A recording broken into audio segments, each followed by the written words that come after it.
مسابقه پاویون عراق در نمایشگاه بین‌المللی بغداد تو سال 1403 برگزار شد. حدود 188 تیم از 34 کشور جهان توی مسابقه شرکت کردند و ما تونستیم رتبه دوم رو کسب بکنیم. سایت این مسابقه در نمایشگاه بین‌المللی بغداد و در ورودی مجموعه قرار گرفت. برنامه پاویون شامل گالری‌ها و فضاهای اداری مرتبط به اون هستش که حدوداً 4000 متر مربع براش در نظر گرفته شده. هدف برگزار کنندگان این مسابقه طراحی این ساختمان به عنوان ساختمان ورودی نمایشگاه بین‌المللی بغداده.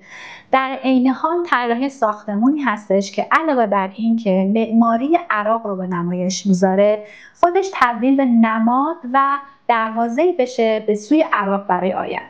استراتژی ما برای طراحی پاویون دفع کردن فضاهای اصلی و ساماندهی اونها حول یک حیاط مرکزی بودش. این استراتژی باعث میشه که در تراز ورودی نمایشگاه سطح زمین آزاد بشه و تبدیل به یک فضای شهری بشه، جایی که افراد میتونن توش بمونن یا ازش عبور بکنن و وارد فضای نمایشگاه بشن. سازه‌ای که ما برای قرارگیری روی این فضای شهری در نظر گرفتیم یک سازه خیمه مانند هستش که به خاطر فرمی که داره در طول روز سایه اندازی میکنه و در طول شب امکان پروژکت کردن تصاویر و ویدیوها رو فراهم میکنه.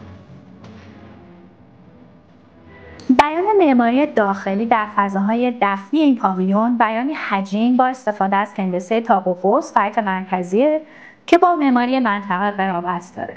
سازه بیرونی سازه سبک از فلز و مش فلزی در جداره هاست که با فرم خیمه مانند و آیکونیک امکان دیده شدن اتفاقات داخلی رو از بیرون فراهم میکنه و به اون بیانی امروزی میده.